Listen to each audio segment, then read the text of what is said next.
Good morning. Hey, Craig. Good morning. One of the most chaotic weeks ever that probably you and I have gone through, both in precious metals and in the major markets and markets around the world and the bond markets and the currency markets. So lots to talk about. That there is, my friend. And hey, but before we get started, get your calendar out, would you? And put this on your calendar. And hopefully everybody listening will do the same. Sprott Money is going to be hosting an RSP Lunch and Learn on Wednesday, November 28th. So you got a little while to work this into your schedule. This is an exclusive event by invitation only, so make sure you don't miss it. You got to go to sprottmoney.com and sign up for our newsletter and get more details. But hey, lunch and learn. You can actually get some lunch on Sprott Money. That's a good deal. Look, the markets are getting their lunch eaten. I can tell you that. How's that for a segue, my friend? Hey, it has been a crazy week. As we record, it looks like the S&P is going to open down again today. It's down now 100 points on the week. Gold is up about 1%. Silver's not doing a whole lot. And I think probably maybe most interesting, the stock market seems to be having real trouble with the 10-year note getting up around 320. That's where it finished last week. It's now down to 308. You want to connect all these dots, Eric? Oh, sure. That's easy. Connect the dots. Well, oh my God, there's so many dots out there. First, I'll maybe even start with, let's start with the economic dots then, okay? And the economic dots are that, housing is definitively weak because of high interest rates. Car sales apparently are going to be weak in October. We have various companies, most of the guys who produce something, that say they have one issue or another, whether it's we can't get our products over there because of tariffs, or we're paying more for our materials because of tariffs, and that margins are getting squeezed. Also, there's been a bit of a hiccup in some of the FANG stocks. Alphabet and Amazon both looked like they had moderation in growth trends, and of course they had moderations in fourth quarter outlooks. And we're in a market that sort of takes no prisoners now, and things sell off very quickly. On a sort of a separate note, technically, not that I'm even a student of technical analysis, nor will I even pretend to understand sort of the makeup of what makes our market, but I get these reports I read that, when we went through 2750 on the S&P, that, oh my God, this whole category of funds has to sell, like 400 billion of stocks. And there's all this relationship between, the strikes at 2750, at 2725, at 2600. If it goes down here, then all these guys got to do this. And, of course, the reason I don't relate to it, that's never the way I would invest, okay? I buy companies who have earnings or whatever, and I'm not into, this trades off that, and if the VIX does this, then that should do that, and all this crazy swirling around of the integration of one fact to another, and facts that only a computer or some computer geek might even understand. Not that in the final analysis are going to hold any water, okay? They're not. But people grow up to think that these things are just automatic. Well, and just automatically, everyone has to sell stock. So we've obviously seen a lot of that going on. And when I think of generally markets and the carnage that's going on, and there's way more carnage away from American markets. I'm thinking of the Chinese market, the Indian stock market, undoubtedly the Brazilian, the Argentinian, the Russian. I mean, you name it. There's been a lot of carnage going on, and God forbid that you start getting margin calls. Yeah. And of course, these sharp shakeouts that we have, they do create margin calls. And then you have to get into the whole liquidity thing. One of the things that's easy to sell, I guess, is an ETF, except the ETF's got to sell all the underlying stocks. That may not be that easy, because the liquidity in the individual issues is probably nothing like the liquidity in the ETF. So we'll have to stand by on it. I mean, it's October. Markets often have very, very weak months and crash in October. I mean, it's looking very, very jittery here. I mean, when people start reacting negatively to earnings in a violent manner, you know that everything's changed. So people in the market should really be careful here. I'm going to just relate this to gold for everybody and just see if you agree with this. Because a lot of folks that are in the metals think, oh, why does it matter? You know, that's all just kind of a greater fool scheme anyway. Well, to me, if the stock market rolls over, that affects consumer confidence. You know, if all of a sudden it's down 20%, the Fed may begin talking about rate cuts rather than rate hikes. And does that kind of eventually play into a change in sentiment for gold? Is that why this matters? Well, there's no doubt that it matters. It matters on many fronts. The first front it matters on is if you're an investor and something's not working, you own bonds, you're a loser. You own stocks, you're a loser. Well, what are you going to do? You got to try to find something that's a winner, okay? Now, luckily for us, in this most recent decline, gold, not gold stocks, but gold and silver have been relative winners. Not big by any stretch of the imagination, but they've been winners. In fact, they're going totally against the grain of the market. And that's a very, very important distinction here. Yeah. And I would think that lots of people throughout the world, and particularly the Chinese and Indians, where their markets have been brutal, their currencies have been brutal, and they love gold, I think they would be serious buyers of gold. Yeah. And to that, I know pre this call you mentioned that the data out of Switzerland was like so powerful for people who believe in gold. Let me hit you with that data, Eric, because this is a little notice data point that goes out month by month, and it gets no coverage, and certainly no mainstream media coverage. You'd think somebody would go, wait a second. This is just the month of September alone, the imports into the country of Switzerland for gold.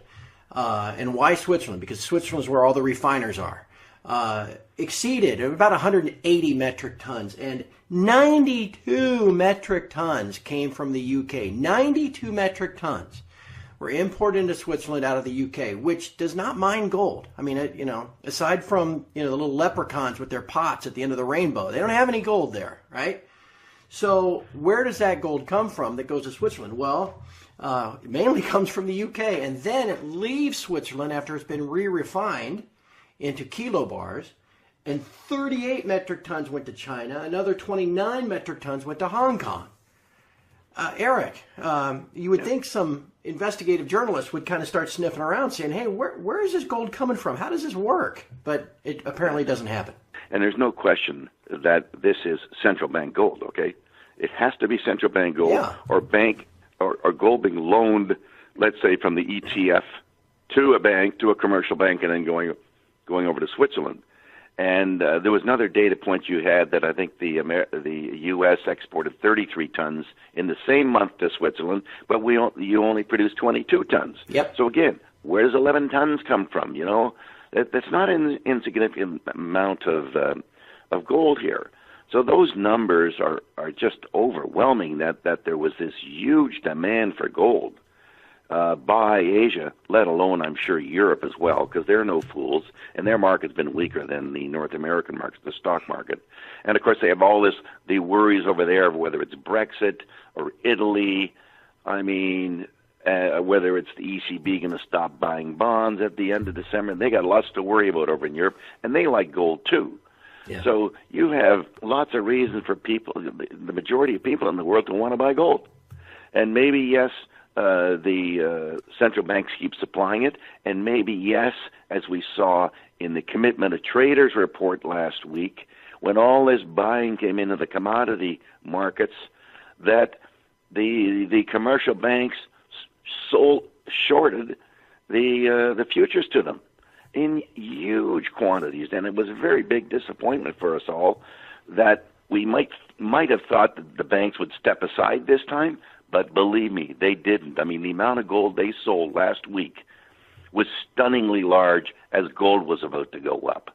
So here we go. We're in the game again where the paper markets are trying to keep control on the physical markets, but the physical markets would argue strongly that gold should be going higher. Hey, and just one other little aside. If we go back in time, do you remember the whole story when Germany tried to repatriate their gold, and at first they can only send them 7 metric tons, and the story was it was such a logistical issue? Remember that?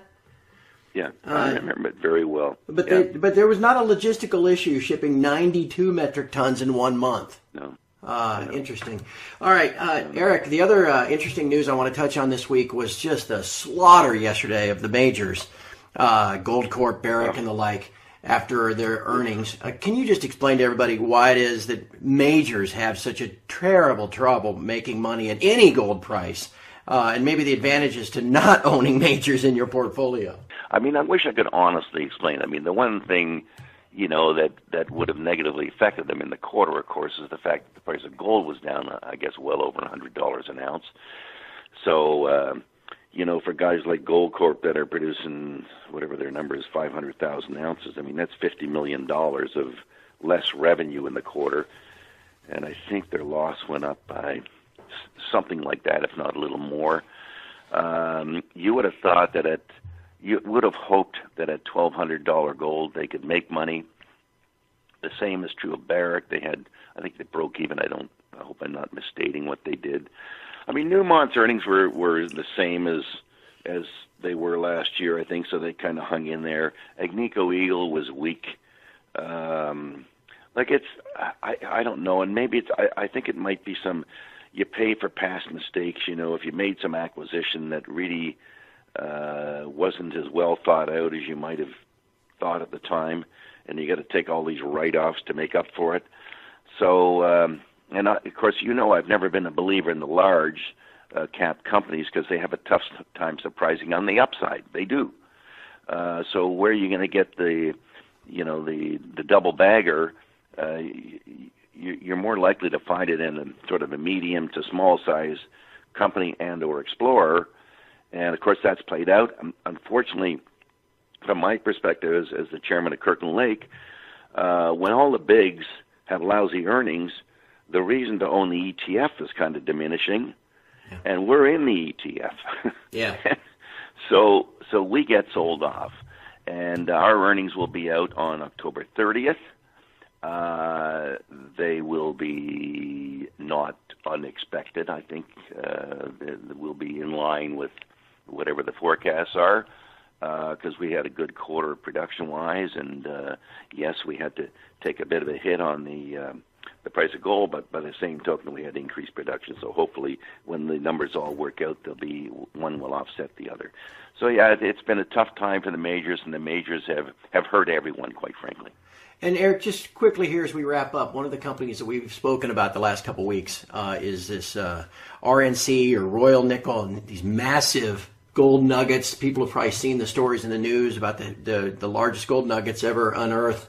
They had some earnings and some statements they put out this week, and I know you kind of want to touch on that too. Sure. Well, they brought out a news release, which was, I think, poorly worded. And I'm not sure exactly what it said, and believe me, I've read it 20 times, where they said the grandfather's vein produced, 27 to 30,000 ounces, and the extra 540 meters beyond the first 10 meters will produce 35,000. And they didn't say an additional 35,000, just 35,000. So none of us know which one they meant. Do they mean the total of 35 between the two things, in which case would be a big disappointment? Do they mean an extra 35,000, which I don't think they really meant, to be honest, because how would they know it would be that number? Yeah. But here's the interesting thing that everyone should give some thought to. A cubic meter of gold weighs 19 tons. Therefore, a ton of gold is 1/19th of a cubic meter. That's a meter by about 3 inches. 3 inches. Now, if you look at that grandfather vein, and maybe it's 2 feet wide, it's not all gold, but you can see what a small little area, and they found a ton, what a small little area you can find a ton of gold in. And the key question with RNC is, have we unleashed a new depositional model for gold?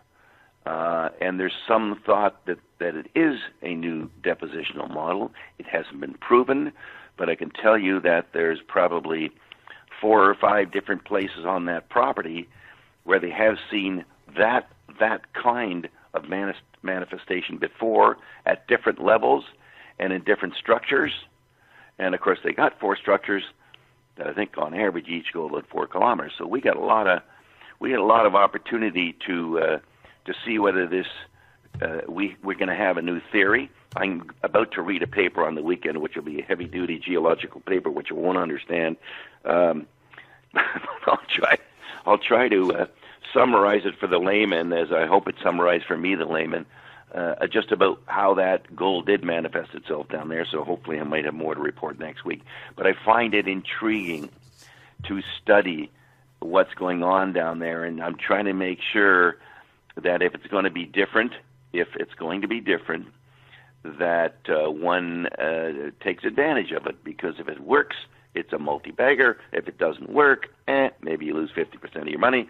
But the multi-bagger is a lot better. You know, if you get enough of them, you don't mind losing 50%. So we'll see where it goes. I tend to be, I'm getting into the believer camp, so we'll see where it all takes us. That's a terrific explanation. And further, it's an explanation of why you are you and I am me, and that you spend your weekend reading geological papers and I spend my weekend drinking beer and watching football. Well, I try to combine them, okay? Okay.